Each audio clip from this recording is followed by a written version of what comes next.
आज है 8 जुलाई। सुनते हैं आज की प्यारे बाबा की साकार रूप से चली हुई मधुर वाणी। बाबा आज हम बच्चों को विशेष रूप से अंतर्मुखी बनने का इशारा दे रहे हैं। वैसे भी समय प्रमाण अभी की आवश्यकता है ही अंतर्मुखी बनने की, तो बाबा आज कहते हैं मीठे बच्चे, इस सभा में बाहर मुखी बनकर नहीं बैठना है, बाप की याद में रहना है। जब बाबा के सम्मुख इस ज्ञान सभा में आते हैं तो बाबा कह रहे बाहर मुखी बनकर नहीं बैठना है, बाप की याद में रहना है। मित्र संबंधी अथवा धंधे आदि को याद करने से वायुमंडल में विघ्न पड़ता है। जो याद का वातावरण है वो कब खराब होता है? जब यहाँ बैठने वाले बाहर की बातों को, मित्र संबंधियों आदि को याद करते हैं।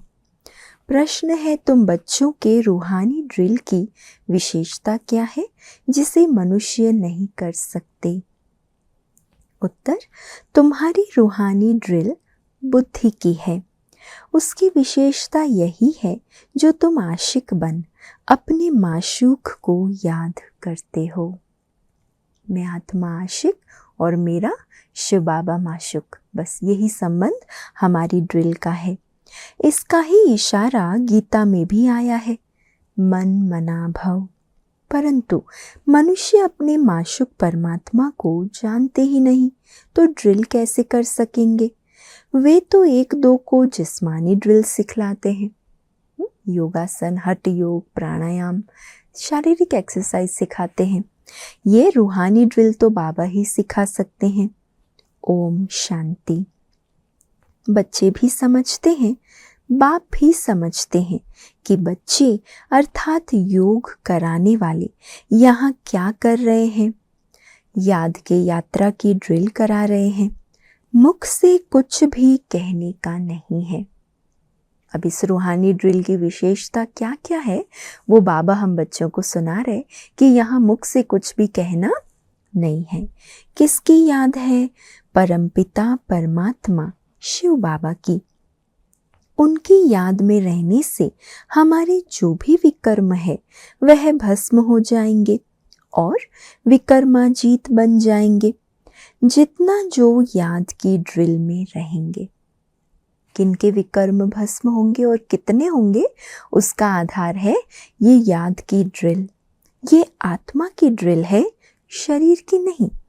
भारत में जो भी ड्रिल सिखाते हैं वह सब है जिस्मानी और यह है रूहानी ड्रिल।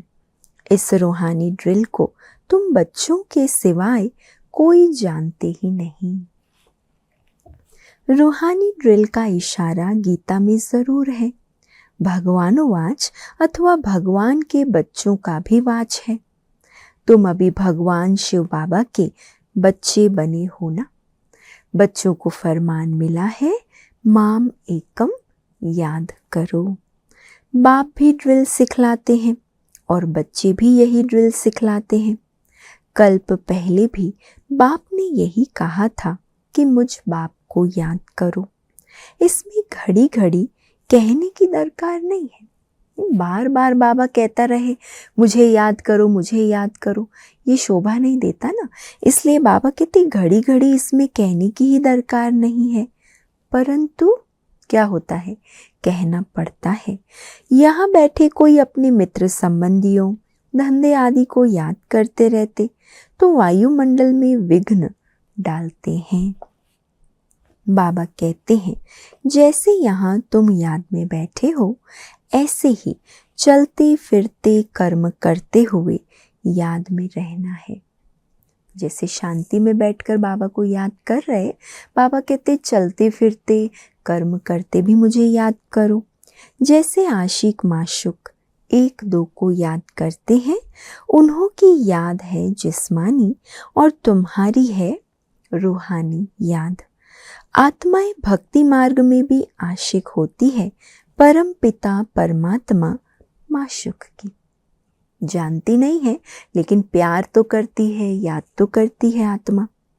परंतु माशुक को जानते नहीं है, न अपनी आत्मा को जानते हैं। माशुक बाप आया हुआ है, भक्ति मार्ग से लेकर आत्माएं आशिक बनी है। यह है ही आत्माओं और परमात्मा की बात। बाप बच्चों को सम्मुख कहते हैं, तुम आशिक मुझ माशूक को याद करते हो कि बाबा आओ। कैसे कहा हमने? बाबा आओ, पतित पावन आओ, दुख हरता सुख करता आओ, हमको आकर दुख से लिबरेट करो और अपने साथ शांति धाम ले चलो। तुम जानते हो अब इस दुख धाम मृत्यु लोक का विनाश होना है। अमर लोक जिंदाबाद और मृत्यु लोक मुर्दाबाद। तुम अभी ब्राह्मण बच्चे बने हो, तुम्हारे में भी नंबरवार पुरुषार्थ अनुसार है। तुम बच्चों को पूरा निश्चय होना चाहिए कि हम सब अब नरकवासी से स्वर्गवासी 21 जन्म के लिए बनते हैं। एक आध जन्म नहीं, पूरे 21 जन्म। कोई मरता है तो कहते हैं स्वर्गवासी हुआ, परंतु कितने समय के लिए स्वर्गवासी हुआ ये कोई भी नहीं जानते। अब तुम पुरुषार्थ कर रहे हो स्वर्गवासी बनने के लिए। यह कौन निश्चय कराते हैं? वो है गीता का भगवान, परंतु वह तो एक ही निराकार होता है। मनुष्य समझते हैं निराकार तो निराकार ही है, वो कैसे यहाँ आकर सिखाएंगे। बाप को ना जानने के कारण ड्रामा अनुसार श्री कृष्ण का नाम भूल से डाल दिया है। बाप के बदले बच्चे का नाम डाल दिया। श्री कृष्ण और शिव का संबंध इस समय नजदीक है। शिव जयंती होती है संगम पर, फिर कल होगी श्री कृष्ण जयंती। शिव जयंती है रात में, श्री कृष्ण जयंती है सवेरे, उसको प्रभात कहेंगे। जब शिवरात्रि पूरी होती है तब फिर श्री कृष्ण जयंती होती है। ये बातें बच्चे ही समझ सकते हैं। कायदा है यहाँ सभा में कोई बाहर मुखी ना हो। बाबा को खास ये बात ध्यान दिलानी पड़ती है, क्योंकि अगर कोई बाहर मुखी होकर बैठता है तो फिर सभा का वातावरण खराब हो जाता है, विघ्न पड़ता है। तो बाबा कहते हैं कोई बाहर मुखी ना हो, बाप की याद में रहना है। मनुष्य पुकारते भी हैं, हे पतित पावन आओ, आकर पावन बनाओ। परंतु ड्रामा अनुसार पत्थर बुद्धि कुछ भी समझते नहीं। अगर जानते होते तो बताते। उनको यह भी पता नहीं है कि अभी कलयुग का अंत है, फिर जब बाप आते हैं तब आदि होती है। मनुष्य तो बिल्कुल घोर अंधियारे में है। लोग समझते हैं कलयुग में अजुन 40,000 वर्ष पड़े हैं। बेहद का बाप समझाते हैं हद का बाप कभी पतित पावन हो न सके। बापू नाम तो बहुतों के रख दिए, बुजुर्ग को भी बापू अथवा क्या कह देते, पिताजी कहते हैं। यह रूहानी पिताश्री तो एक ही है। बेहद का बापू कहो अथवा रूहानी पिताश्री तो एक ही है, जो पतित पावन ज्ञान का सागर है। बच्चों को पावन होने के लिए ज्ञान चाहिए। पानी में स्नान करने से कोई पावन थोड़े ही बनेंगे। तुम जानते हो शिव बाबा हमारे सामने इस तन में प्रत्यक्ष हैं। शिव बाबा हमारे सामने इस तन में प्रत्यक्ष हैं। ब्रह्मा द्वारा ब्राह्मणों को राजयोग सिखा रहे हैं। वो तो कह देते हैं भगवानोवाच अर्जुन प्रति, ब्राह्मणों का नामो निशान नहीं है। गाया जाता है ब्रह्मा द्वारा स्थापना, विष्णु द्वारा पालना। स्थापना तो ब्रह्मा द्वारा ही करेंगे, ना कि विष्णु द्वारा या ना कि शंकर द्वारा। तुम बच्चों को ये समझानी अब मिली है। बाप को यहाँ आना पड़ता है, वापस तो कोई भी आत्मा जा नहीं सकती। जो भी आते हैं उनको सतो रजो तमो से पास करना ही है। श्री कृष्ण भी पूरे 84 जन्म लेते हैं और पूरे 5000 वर्ष पाठ बचाया है। जब आत्मा पेट में है तो भी जन्म तो है ना, श्री कृष्ण की आत्मा जब सतयुग में आती है, गर्भ में प्रवेश किया, जब से आत्मा गर्भ में प्रवेश करती है तब से लेकर 5000 वर्ष में 84 जन्मों का पार्ट बजाना है। जैसे शिव जयंती मनाते हैं तो इसमें बैठा है ना, श्री कृष्ण की आत्मा भी गर्भ में आई, चुरपुर हुई। उस समय से लेकर 5000 वर्ष का हिसाब शुरू होता है। अगर कम जास्ती हो तो फिर 5000 वर्ष में कम हो जाए। यह बड़ी सूक्ष्म समझने की बातें हैं। बच्चे जानते हैं श्री कृष्ण की आत्मा फिर से ये ज्ञान ले रही है। 5000 वर्ष के बाद फिर से श्री कृष्ण की आत्मा ही ये ज्ञान ले रही है, फिर से श्री कृष्ण बनने के लिए। तुम भी कंसपुरी से कृष्णपुरी में जाते हो। ये बातें बाप बैठ बच्चों को समझाते हैं। बाबा कहते हैं माया बड़ी दुष्टर है, अच्छे अच्छे महारथियों को भी हरा देती है। ज्ञान लेते लेते कहाँ ग्रहचारी बैठ जाती है। आश्चर्यवत हमारा बनंती कथनती, अहो माया फिर भी भागंती हो जाते हैं। मेरा बच्चा कहलाकर भी भागंती हो जाते हैं। कमाई में ग्रहचारी बैठ जाती है। राहु का ग्रहण सबको लगा हुआ है। अभी तुम्हारे पर बृहस्पति की दशा बैठी है। फिर चलते चलते कोई पर राहु का ग्रहण बैठ जाता, तब कहते हैं महान कमबख्त इस दुनिया में देखना हो तो यहाँ देखो। भगवान आकर बृहस्पति की दशा बिठाते और बच्चे क्या करते, खुद पर राहु की दशा बिठा लेते। तुम्हारी आत्मा कहती है हम बाप से सदा सुख का वर्षा ले रहे हैं। बाबा आपसे कल्प पहले भी ये वर्षा लिया था, फिर से अब बाप के पास आए हैं। बाप ने समझाया है बाहर तुम्हारे सेंटर्स पर बहुत आएंगे समझने के लिए। यहाँ ये है इंद्र सभा। इंद्र शिव बाबा है ना जो ज्ञान वर्षा बरसाते हैं। तो ऐसी सभा में पतित कोई आ नहीं सकता। इंद्र की सभा में पतित कोई आ नहीं सकता जहाँ ज्ञान की वर्षा बरसाई जाती है। सब्ज परी पुखराज परी जो ब्राह्मणियां पंडा बनकर आती है, उनको कहेंगे अपने साथ कोई भी विकार में जाने वाले को नहीं ला सकते हो, नहीं तो दोनों रिस्पॉन्सिबल हो जाते।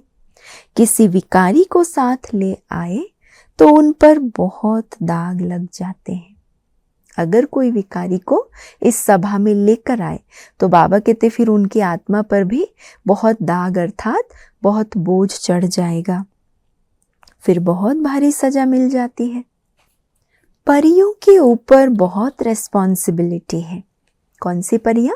जो ज्ञान परियां हैं, भगवान से ज्ञान सुनकर जो निमित्त बनी है औरों को सुनाने के, उन पर बहुत जवाबदारी है। कहते हैं मान सरोवर पर स्नान करने से परी बन जाते हैं। वास्तव में यह है ज्ञान मान सरोवर। बाबा मनुष्य तन में आकर ज्ञान वर्षा बरसाते हैं। ज्ञान सागर है ना, तुम नदी भी हो सरोवर भी हो। ज्ञान सागर इसमें बैठ बच्चों को लायक बनाते हैं। कहाँ के लायक? स्वर्ग में जाने के लिए। स्वर्ग में है श्री लक्ष्मी नारायण का राज्य। यह है प्रवृत्ति मार्ग का एम ऑब्जेक्ट। कहते हैं हम दोनों ज्ञान चिता पर बैठ लक्ष्मी नारायण बनने वाले हैं। ऊंच पद पाना है ना, आधा कल्प आत्माएं तड़फती रहती है। बाबा आओ, आकर हमको राजयोग सिखलाए, पावन बनाओ।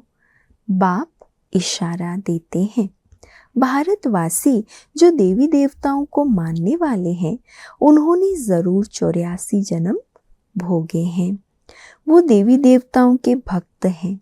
कोशिश कर उनको समझाओ, है ना। जो देवताओं के भक्त हैं, बाबा कहते हैं उनको जल्दी तीर लगेगा, तो कोशिश करके उनको समझाओ। बाप कैसे आकर 3 धर्म स्थापन करते हैं, ब्राह्मण, सूर्यवंशी, चंद्रवंशी। तीनों धर्म बाप स्थापन करते हैं। आधा कल्प फिर और कोई धर्म स्थापन नहीं होता। फिर आधा कल्प में कितने मठ पंथ आदि धर्म ढेर के ढेर स्थापन होते हैं। कहाँ आधा कल्प में एक धर्म, सो भी संगम युग पर भविष्य के लिए राजधानी स्थापन करते हैं। वह सब पुरानी दुनिया में ही अपना धर्म स्थापन करते हैं। यहाँ बाप आधा कल्प के लिए एक धर्म की स्थापना करते हैं। कोई और में पावर नहीं है। बाप समान आधा कल्प के लिए धर्मों की स्थापना करना, कौन से धर्म? ब्राह्मण, देवता और क्षत्रिय, 3 धर्म स्थापन करना और राजधानी स्थापन करना, ये किसी में ताकत नहीं। बाप तुमको अपना बनाकर सूर्यवंशी चंद्रवंशी घराना स्थापन कर बाकी सब का विनाश करा देते। सब आत्माएं शांति में चली जाती है। तुम सुख में आते हो, उस समय दुख कोई है नहीं जो गॉड को याद करे। ये ज्ञान भी तुम्हारी बुद्धि में है। तुम जानते हो बाप जो ज्ञान का सागर है वे नॉलेज दे रहे हैं। सागर तो एक ही है। तुम अपने को सागर नहीं कहलाएंगे, तुम उनके मददगार बनते हो। इसीलिए तुम्हारा नाम है, क्या है हमारा नाम? ज्ञान गंगाएं। बाकी वो है पानी की नदियां। बाबा कहते हैं मुझ सागर के तुम बच्चे काम चिता पर बैठ जल मरे हो, अर्थात पतित बन पड़े हो। अब फिर मुझे याद करने से तुम पावन बनेंगे। ये सृष्टि का चक्र 5000 वर्ष का है, ये भी किसी को पता नहीं। सृष्टि का चक्र पूरे 4 भाग में है। 4 युग है ना, ये संगम युग है कल्याणकारी। कुंभ कहते हैं ना, कुंभ कहा जाता है मेले को। नदी आकर सागर से मिलती है, आत्मा आकर परमात्मा से मिलती है, इसको कुंभ कहते हैं। आत्मा और परमात्मा का मेला भी तुम देखते हो। तुम आपस में मिलते हो, सेमिनार करते हो, इसको कुंभ नहीं कहेंगे। सागर तो अपनी जगह पर बैठा है, इस तन में है ना। जहाँ इनका तन वहाँ ज्ञान का सागर है।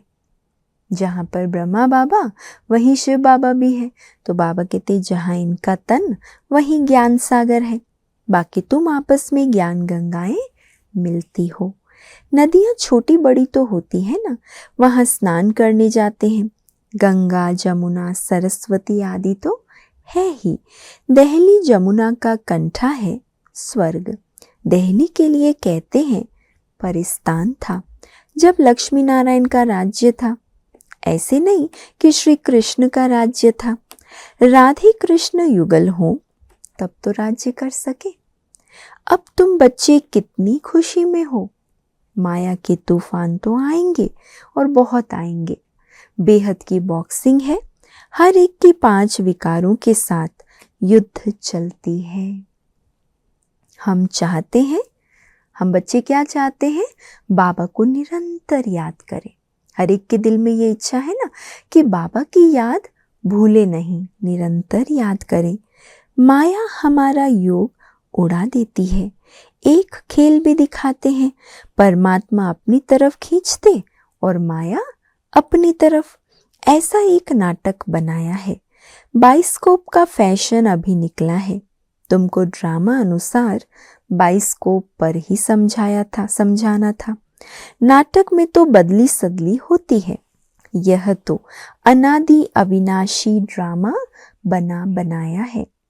बनी बनाई बन रही, अब और कुछ बननी नहीं। फलाना मर गया, इतना ही पार्ट था, हम चिंता क्यों करें? ड्रामा है ना, शरीर छोड़ दिया फिर थोड़े ही आ सकता है। रोने से फायदा ही क्या है? इसका नाम ही है दुख धाम। सतयुग में मोहजीत राजाएं होते हैं, इस पर कहानी भी है। सतयुग में मोह की बात नहीं होती, यहाँ तो मनुष्यों का कितना मोह है। किसको रोना ना आए तो रोकर भी उनको रुला देंगे। कोई चला जाएगा तो जबरदस्ती भी रुलाते हैं ना, तो समझे कि ये अफसोस करते हैं, नहीं तो ग्लानि हो जाए। भारत में ही ये सब रिवाज है। भारत में ही सुख और भारत में ही बहुत दुख होता है। भारत में गॉड गॉडेज राज्य करते थे। विदेशी लोग पुराने चित्र बड़ी खुशी से लेते हैं। पुरानी चीज का मान होता है। सबसे पुराना शिव तो यहाँ आया था ना, उनकी कितनी पूजा करते हैं। अब तो शिव बाबा आया है, तुम पूजा नहीं करेंगे। बाबा आकर हमें ज्ञान सुनाकर कहा ना, बाबा ने मैं स्वर्ग में जाने के लायक बना देता हूँ, तो पूजा आदि की बात नहीं है। वह होकर गया तो उनकी पूजा करते रहते हैं। इसलिए बाबा कहते मैं तो सबसे पुराना हूँ, है ना। अच्छा, मीठे मीठे सिकी लधे बच्चों प्रति मात पिता बाप दादा का याद प्यार और गुड मॉर्निंग। रूहानी बाप की रूहानी बच्चों को नमस्ते।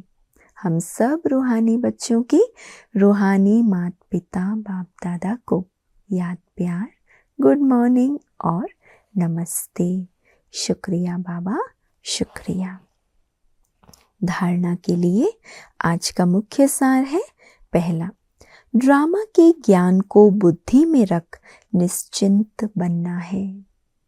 किसी भी प्रकार की चिंता नहीं करनी है, क्योंकि जानते हैं बनी बनाई बन रही, निर्मोही बनना है।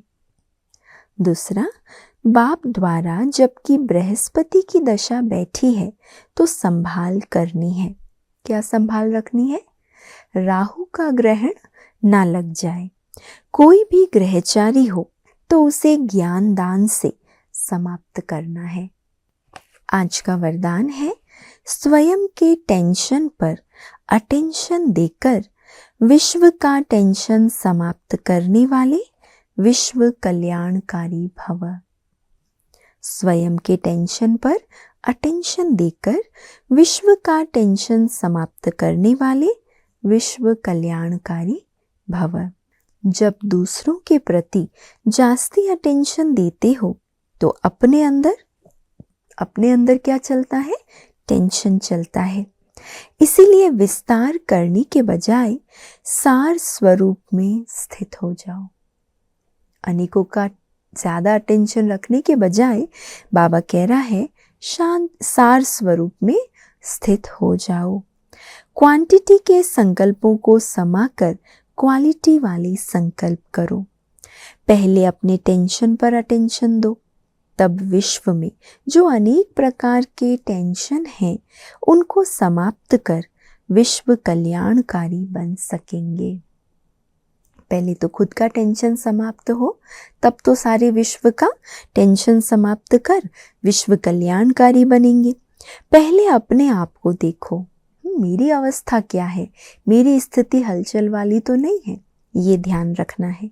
अपनी सर्विस फर्स्ट, अपनी सर्विस की तो दूसरों की सर्विस स्वतः हो जाएगी।